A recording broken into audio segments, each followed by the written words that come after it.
very intrigued to see how they actually develop, but then what the impact of the fast-paced developing of AI mean for maybe a younger generation. Everything, every interaction right now is kind of like optimized for engagement. So be it on social media, be it the news, everybody wants your interaction, your clicks, your shares, your engagement, your views, whatever that might be. And AI is no different. The people who were just born, like even the younger generation, they're born with AI and they feel very invested. It's a part of their life. So what do you think could be some danger in that? But we should teach people to understand and ask questions as to why am I seeing this? Why am I benefiting? Or who's benefiting from showing me this? Does someone benefit from my click right now? And if I understand who benefits from it, then I as an audience can make a decision okay, I see why I'm seeing this. Should I believe it or should I not believe it?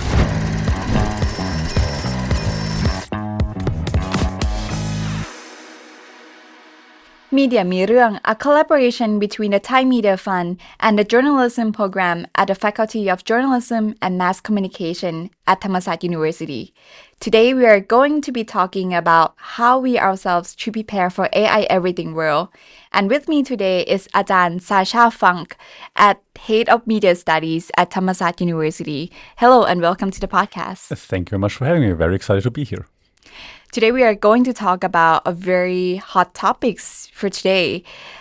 As a young journalist myself and as an individual even, I want to know what the fast-paced developing of AI technology mean for our society. That's a great question because the societal impact can't be understated, I think. It started as just another hype, just another tech development, it's just something like crypto. We don't really know what it is, but it's been catching on very quickly and very fast. And the development we see is, I think, pretty impressive from a technological point of view. And to analyze this, I think we have to look into a few different points, such as that, for example, we were in a space of, let's say 10 years ago, social media became really popular, it took over, and we had so much information overload.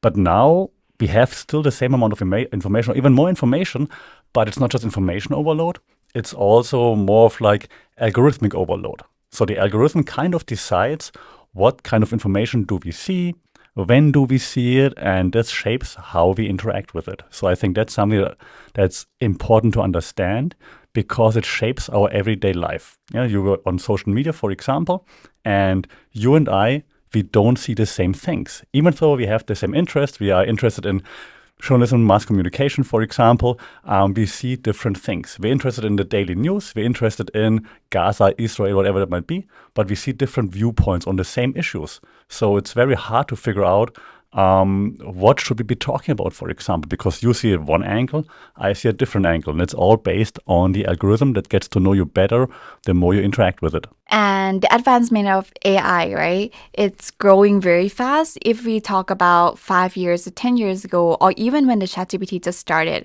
I remember it sounds really robotic, when we ask them questions and they give us answers. But now, if we ask them to be more human, they actually can do that. So it's actually very intrigued to see how they actually develop, but then what the impact of the fast-paced developing of AI mean for maybe a younger generation. Yeah, that's very, very, very well said, because in the beginning it was very easy to spot what would be fake and what's generated by AI, and it's easy to say, oh, that's not real, but now it sounds real, right? You can train the voice, it can sound cool, it can use your slang, it can say skibbity if you wanted to say it, for example, so that's all possible, right? And I think that leads to a few different issues that we should be aware of, and one being, for example, that, okay, now I sound really old and I don't want to, but back in the day, even just 5 years ago, even just before ChatGPT kicked off, right? There was still some sort of public square for us. The communication, the conversations about certain topics would be had in public. That could also be social media, and you had trolls and everything, but it was still easier to spot if someone was trolling, if someone was trying to push out fake news or something like this. Right now, it's way more difficult because it sounds all so natural. And that's, I think, something that we have to consider. And secondly, every interaction right now is kind of like optimized for engagement. So be it on social media, be it the news, everybody wants your interaction, your clicks, your shares, your engagement, your views, whatever that might be. And AI is no different. AI doesn't try to give you the best possible answer. AI tries to give you the answer that makes you go, yeah, cool, and move on. And I think that's a big problem that comes with that. I totally agree with you with the point that back in the time, it's very easy to distinguish, if these comments are AI generated. But nowadays, I actually see a lot of comments and I actually have doubts myself. Is this actually computer generated or is a sincere, genuine comments from the audience, is very hard. So for seeing this, what concerns you most? Great question, but I think that there are 2 points of view, one that concerns me as someone that works in the media, and then maybe one thing that should concern everybody else as well, because I don't see that people are concerned. And let me explain very quickly. One is, we have to ask, who's actually in charge? I think that's an interesting question, because as we know, as people that worked in the media, everybody has an agenda. Every media outlet has an agenda. Everyone who posts something has an agenda. If you post on your private IG, you have an agenda. You want to look cool, you want to look interesting, you want to make your ex jealous, whatever that might be, you have an agenda. ChatGPT too, right? So where does this bias come from? So why do we trust it so blindly? When students now ask ChatGPT, hey, help me with my assignments, they just take it for granted. They're like, okay, ChatGPT said this, I trust it. That's like Google 15, 20 years ago when Google started, right? And I think that's a big problem. We don't really know, where does the bias come from? What kind of bias is in there? We learned how to use Google. We learned how to not trust Wikipedia. We learned how to check for sources. But for AI, is anyone checking sources? Do we know the sources? Do we know where they look at to get the information? Probably not, right? Because it's very difficult to see where this bias comes from. So I think that's one big deal. And then, of course, I mean, the blind trust leads also to us then creating content based on that, right? So it's not just that we're consuming it, but we're taking it for granted, and we say, okay, that's the reality for us right now.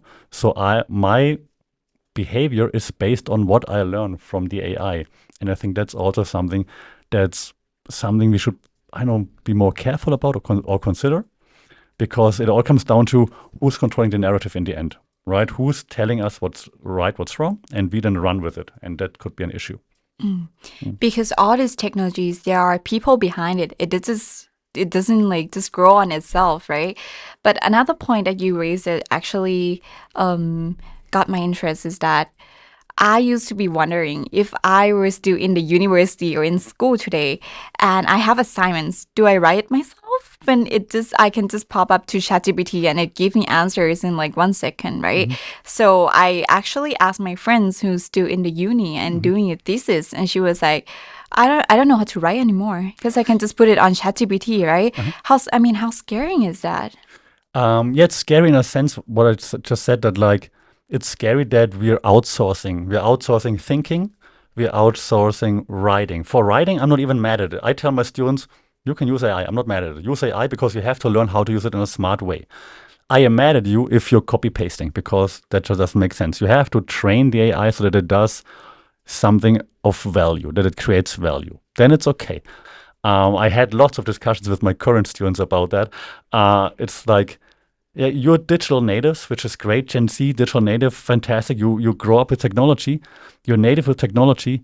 You're not native at skepticism. And that's what really upsets me, because you have to also, ask, why do I see what I see? And if I don't ask that, then, I just believe what gets served to me. And that's a big problem. Yeah, you take value at the surface, you just believe everything that they put into you. And I think that's very, very concerning. But also, as a young journalist myself, right, every time that I go hang out or talk to the people, there was but your job's going to be replaced with AI. They can write news for you. And would you believe that? Would you say that?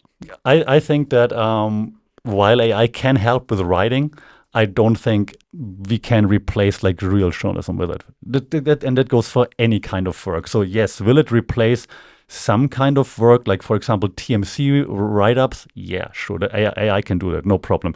But who really wants to see that, right? If it comes into real detailed work that then needs focus, creativity, and creativity is actually a different topic I want to talk about if we have time for that, because I do think that AI can be creative to some extent. But I think what AI cannot do as well as we is context. So we understand context much better than AI. And when we talk about creativity and AI, now they can do everything. They can create a video, they can create a logo, they can do everything for you, right? But also there's a really difficult path to walk on because, for example, I just saw a video during the earthquake actually in Myanmar that there was a video, is an AI generated video of a city in Myanmar. They are building collapse and everything, and it has been viewed for over 1 million times. And people didn't know that it was AI generated at first, right?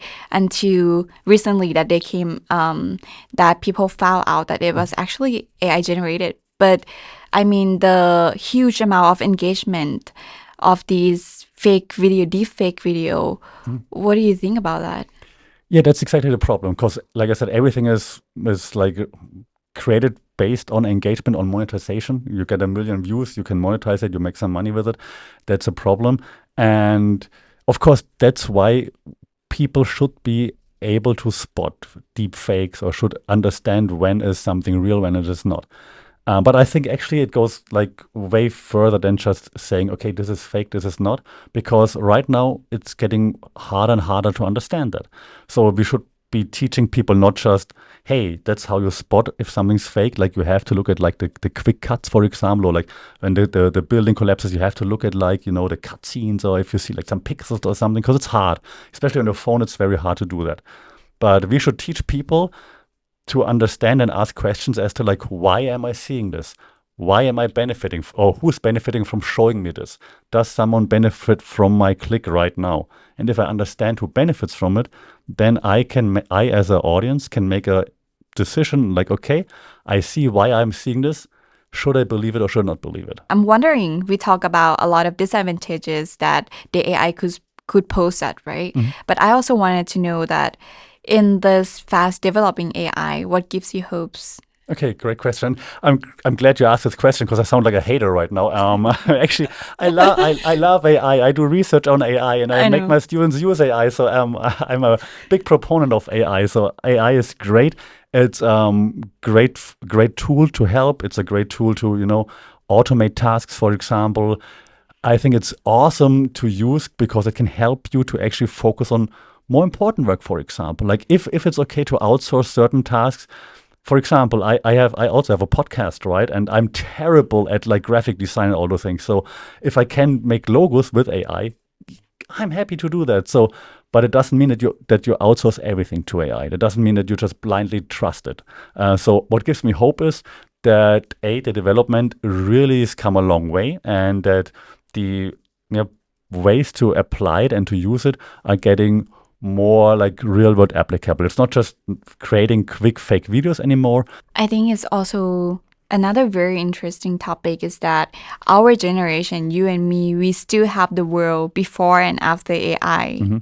But the people who were just born, like even the younger generation, they're born with AI and they feel very invested. It's a part of their life. So what do you think could be some danger in that? The young generation grows up with AI right now, and like they like I said, they're going to be native in that, right? So the drawback is like if you're native in something, you're not questioning it. Like you just grow up with it. Like that's the opposite spectrum of like you and my parents, for example, right? So my parents with the internet, your parents with social media, probably. Like you're on TikTok and stuff, and they're like, "What the hell are you on TikTok all the time? Like what? Why are you swiping so fast? What are you doing? What is this?" Right? So we're making fun of me like, oh, that's just old people. But on the opposite, it's like young people not questioning anything. And that's going to be the problem, that you just use it, but you don't know what's behind it. How does it work? I don't really question the algorithm. Like it shows me what's cool.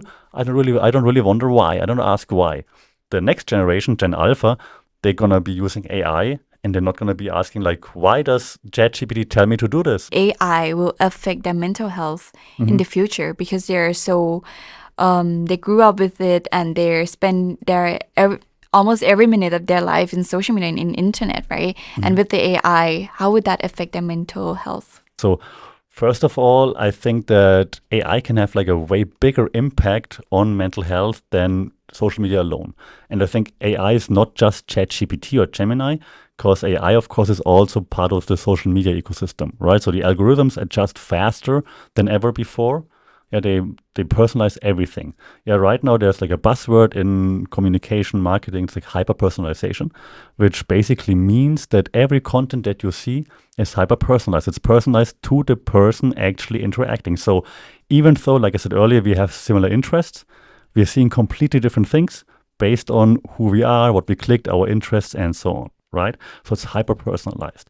So meaning, the content I see, if I'm in a bad mood, for example, will be content that probably reflects that mood. Yeah, so it's not going to be someone, hey, get some help. It's going to be like, oh yeah, everything is sad and here's the world and everything is terrible. And then if you're asking for help, for example, on AI, ChatGPT, Gemini, whatever that might be, then as we've seen now also in current studies that very often AI becomes an echo chamber. Like AI is inherently programmed to agree with you. It will give you ideas, but mostly agrees with the user.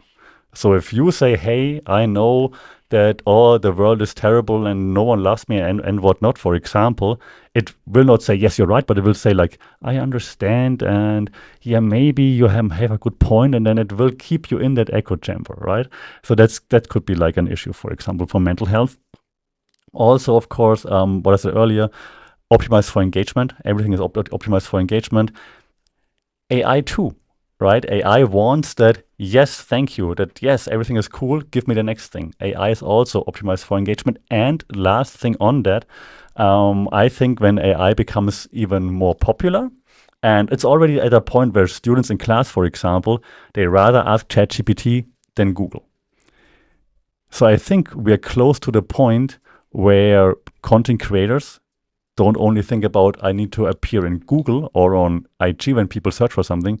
How do I get my stuff into ChatGPT and into Gemini, for example? How do I become a source for AI? And then we're at a similar point as we are already. Comparisons, I compare what others are saying. Others don't feel as sad as I feel. Others don't struggle as much. So I think the echo chamber is just becoming smaller and like way more echo, so to speak.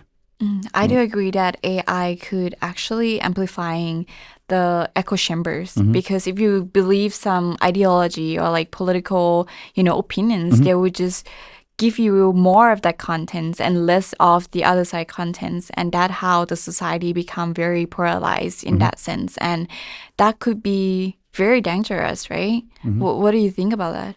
No, that's exactly how it is. And I mean, right now, I don't want to say we're protected from that, but we're kind of like not seeing the full extent just yet because, it's very easy to spot right now on which side of the spectrum the different AIs lean. So if you're really looking into it, you can say, like, for example, a Grok from XAI, right, is more like right-leaning. ChatGPT might be more left-leaning, for example. Right now, it's still easier to see that. But once that's like more people use it, the mass is getting bigger. Not as many people will look into that because not everybody knows about it, and there will be more players. Right now, we have a handful of AI players out there. Right, you can probably count them on one hand. We have ChatGPT, Gemini, we have Claude, maybe DeepSeek if you're a nerd. But that's it. Yeah, so right now there are like maybe 5 big players. But like in 5-6 years from now, there are probably going to be 100 different ones that you could be choosing from. Meta AI is there too. So there will be 100 or so. And then it's going to be super difficult to keep track. And then maybe, there's bias everywhere. We talked about agenda like a few minutes ago. There's bias everywhere. How do I know what the AI company that I'm using the AI from is biased towards? How do I know who's investing there? Who's lobbying there? I don't. And then this, what you just said, is going to happen. Like, you're going to have an AI that says like, yeah, free Palestine. And you're going to have an AI that says like, no, they don't deserve it. And I think the gap between different parties, for example, will widen. Yeah. Now I want to go back to AI and media in particular. And I think there's a big debate on can AI be creative, you know? Because back in the time, people used to, not back in the time, I mean, past few years, people would say that, it's not good with human stories. It cannot attract people emotion as much as the human to human interaction. But now, do you think can AI be creative? Yes, mic drop. So I do think it can be creative. What I mean by that, and I'm teaching a course called Creativity and Communication. What I mean by that is depends how you define creativity. If you let's assume, right? So you have a task, a unitask, and like, okay, my task is to create like a visual for whatever. For example, a visual for a campaign. Create a campaign ad. Create a visual and an ad copy, for example. And then you say that to ChatGPT, hey, I have this product. I need to create a visual and an ad copy for this product. Make it fun, make it sarcastic, and maybe add one pop culture reference. It can totally do that. Now, is it creativity is the question. So it really depends on what is creativity for us. So I do think if you train AI in a certain way, if you use it the right way, then it can help with tasks that we consider to be creative. How does AI shape our understanding of creativity, of our consciousness even, or our originality? How do you think AI shapes us in all these areas? Oh, that must be one of my favorite questions because I rant about this a lot. The thing is, I think that AI leads to us being okay with things that are maybe less creative, even though we are aiming for creativity or we're aiming for something awesome, but then AI shows us something that's meh, and we're like, good enough. And I think that's my biggest issue right now with AI, with content creation via AI, and then the content being on social media. You've probably seen it too. You're using TikTok, I assume, right? You're scrolling through TikTok, and sometimes you just stop at a video that's not great, but you're still stopping. You're like, okay, for the 30 seconds, it's good enough. Like, oh, okay. And then you even like it, and then you get more of stuff that's not great, but good enough. And the same thing right now, I think we can see with AI. We are using things that AI gives us that is just good enough in the moment, but it's not awesome. And I think that leads to creativity, originality being watered down. Our expectations, or not expectations, what we consider to be okay is being watered down. So the bar is being lowered. And that's one of the biggest issues I have with that. And another big headache question, right? What are some ethical concerns that you should be thinking about when you're using AI? That's probably one of the biggest headache questions right now for content creators, for users. If it comes to a content creator, right, the big question probably is if I create content with AI, can I use it? Can I use it commercially, for example? Is that okay? If someone else uses then my content and AI crawls and uses my content as inspiration, do I get something? Do I have an IP? And that's something right now that's really, it's a gray area. No one really knows. There's been the case with OpenAI, ChatGPT.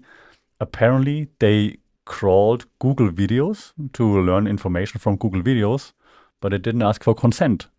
So YouTube videos. So Google was like, that's not okay. You can't just steal our videos. They're on our platform. What's happening?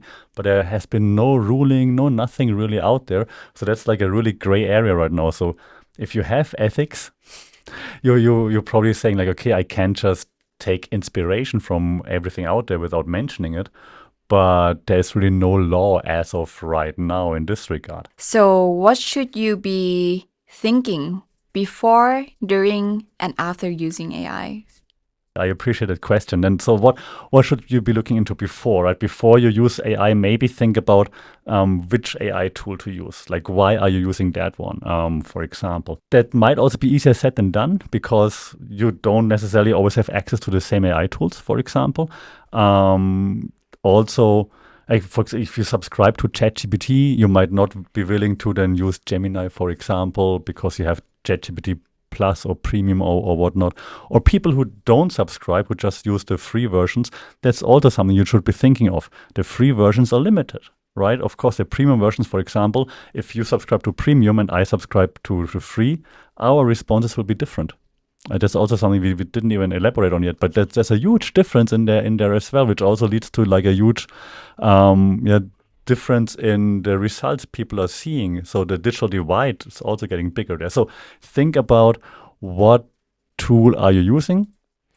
Do you use Snap AI, for example? What can you expect from Snap AI? Like Snap AI works differently than Meta AI, for example. So what are you expecting? So which tool are you using?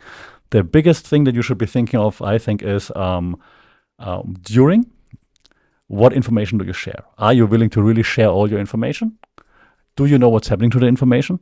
And that's it. Thank you for joining us on this episode of the podcast. Thank you for having me. Lots of fun and a very important topic to talk about.